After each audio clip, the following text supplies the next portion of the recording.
Fala investidor, fala investidora, como é que vocês estão? Eu espero que vocês estejam muito bem. E no vídeo de hoje nós vamos falar aqui sobre a Unifique, um baita case para quem quer ter alguma empresa de telecomunicações dentro ali da sua carteira. Só para você se recordar, porque é um ótimo guia para você ter em relação à sua carteira, o pessoal do AGF trata ali do acrônimo do BEST. E o T, que seria o final, seria telecomunicações. As opções que nós teríamos seriam Vivo, que eu sei que muitas pessoas gostam, entretanto, pelo preço e pelos dividendos que você recebe, acaba talvez não sendo a melhor das opções. Oi, eu não preciso nem dizer. E aí nós ficamos agora com BrisaNet e com a Unifique. Pensando nessas duas aqui, especialmente no ramo de atuação que elas estão, que é tentar entrar exatamente onde as outras grandes não conseguem penetrar, essa parece ser muito interessante. Só que eu vou deixar depois no card final falando ali sobre os dividendos da TIM, só para você ter ali mais ou menos uma métrica se vale mais a pena ter TIM ou se vale mais a pena ter Unifique de acordo com as projeções de dividendos que são feitas. Então, para a gente entender um pouco, vamos aos resultados da Unifique.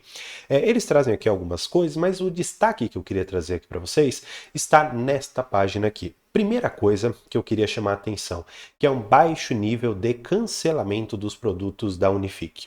Nesse ponto, claro, eu não vou dar nome aos bois, né? Mas eu tinha uma operadora de internet que não era dessas tão conhecidas e eu confesso que em mais ou menos 3 meses eu cancelei por conta de cair direto, por conta de ser uma internet muito oscilante, por conta de ter inúmeros problemas, até mesmo com atendimento e com o próprio pagamento. Então, essas várias coisas em empresas pequenas são itens que você deve sempre estar de olho. Então, por exemplo, o nível de cancelamento do cliente baixo significa que o serviço é bom ou que você não tem um outro.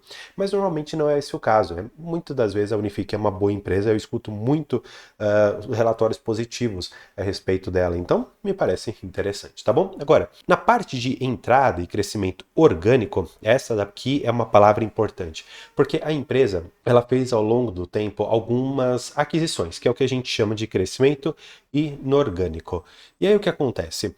Esse crescimento aqui, ele é um tipo de investimento que quando você coloca para comparar nessa base, ele fica meio errado, que imagina, você tem lá, por exemplo, 100 linhas, né, que você consegue chegar até o seu cliente fornecendo internet, por exemplo. Só que você compra uma outra e aí você vai para 150. Significa que seu crescimento aqui foi de 50%? Sim, estaria certo. Só que em que bases, né? Porque de vez em quando você fez simplesmente a aquisição de uma outra e você ganhou essa base.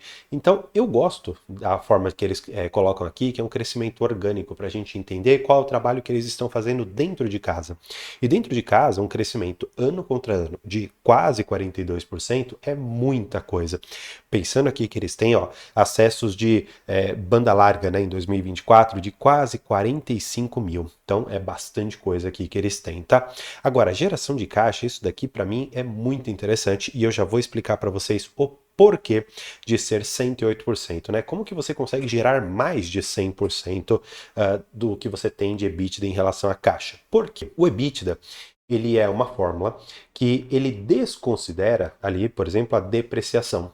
Só que quando você, isso daqui na DRE, claro, né, na DRE. Quando você vai lá para o demonstrativo de fluxo de caixa, esse item da depreciação, ele é um item positivo lá dentro. Por quê?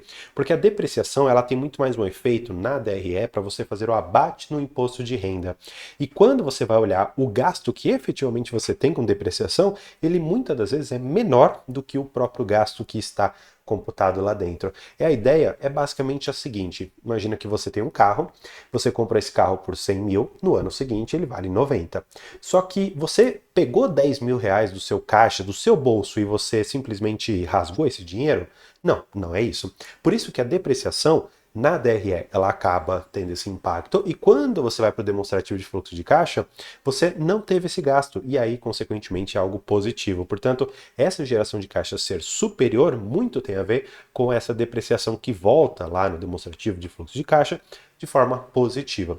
Se isso daqui ficou um pouco complexo de você entender, eu aconselho você ir aqui na descrição porque tem um e-book que eu criei para você lá, cada palavra foi eu que escrevi, para que você tenha uma noção a respeito de balanço patrimonial demonstrativo, tanto de fluxo de caixa como de resultados, para que você entenda a interação que existe entre eles para você fazer uma boa escolha de investimentos e entender a empresa como um todo, tá? Agora, para a gente falar ainda mais sobre a empresa, itens importantes, ela tem uma baixa alavancagem e isso para mim também é interessante, porque quando você tem uma baixa alavancagem como essa, isso daqui faz o seguinte, olha, se você tem uma geração de caixa bastante alta, ou seja, o seu fluxo de caixa operacional ele é bom, quando você vai retirar, eu vou até colocar em vermelho, quando você coloca aqui os investimentos que você faz, você vai ter alguma coisa relativamente baixa, né? Esse daqui é o CAPEX da empresa, se você quiser ter esses termos. Quando finalmente você chega ao fluxo de caixa livre para a empresa, naturalmente a empresa pode distribuir isso daqui para você de algumas tantas maneiras, porque se ela não tem muito serviço de dívida, ela vai pagar aqui talvez um pouquinho dos empréstimos que ela pagou, que ela pegou ali naquela oportunidade, só que ela vai também ter ainda a possibilidade de pagar dividendos, fazer ainda a recompra de ações, então tem muita coisa que a empresa pode fazer com uma alavancagem baixa e com uma forte geração de caixa, como é o caso aqui da Unifique, tá bom? Agora, vamos lá, porque tem coisas interessantes que eu preciso trazer aqui para vocês. E isso daqui pode parecer besteira, entretanto, você vai entender todo o racional que eu tenho por detrás. Hoje, eles falam que eles tiveram aqui 81 mil portas construídas, né? Tá vendo? Essas daqui seriam as portas que eles falam. O que acontece? Lá em 2023, esse valor foi bem maior, de 231. E aí, me surgiu aqui uma certa dúvida. Será que eles estão diminuindo a quantidade de portas que eles estão construindo por conta de eles já terem capilarizado nas regiões em que eles queriam atuar? Porque o que acontece? A Unifique, ela entra exatamente como se fosse assim na mão. Ela vai entrar aqui onde as principais não estão. Ela entra onde uma Vivo, uma TIM, uma Claro, elas não conseguem operar de forma tão rentável. E ela acaba favorecendo esse serviço de uma forma muito boa. Mas o ponto é, será que ela já não tem mais para onde ampliar e agora ela vai chegar numa fase em que a distribuição de caixa vai ser muito mais alta do que efetivamente está sendo? Eu particularmente acredito que sim, porque à medida que seus investimentos eles começam a ficar quase que zerados, você não tem muito mais o que fazer e você tem uma forte geração de caixa, isso daqui tem que voltar para o acionista, porque você ficar com esse dinheiro, a empresa ficar com esse dinheiro, não faz sentido algum, tá bom? Agora, para a gente dar sequência, né, eu só queria te mostrar a questão do desempenho financeiro dessa empresa. É um reloginho, eu acho muito interessante.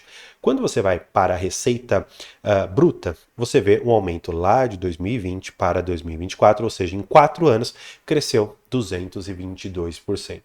Isso dá mais de 50% ao ano, ou seja, é uma empresa que cresce a ritmo acelerado, mas muito por conta daquele crescimento que eu falei, que é inorgânico. Você tem que lembrar dessa palavra toda vez que você for olhar para isso aqui. Só que, você bem sabe, o investimento, você precisa despender o valor inicialmente para você fazer essa aquisição e depois você começa o processo de desalavancagem, ou seja, você reduz a sua dívida.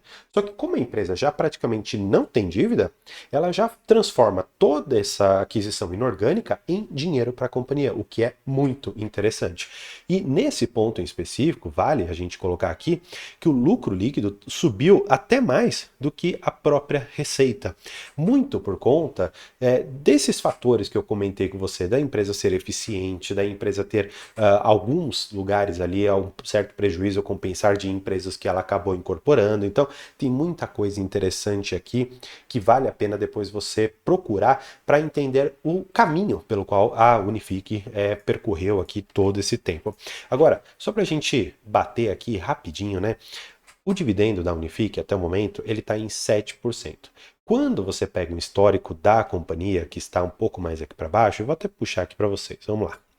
Agrupar por ano, ó, você pode perceber que ela veio pagando lá seus 8 centavos, subiu para 8,42, depois 15 centavos, depois 21 e até o momento pagou quase aqui os seus 10 centavos.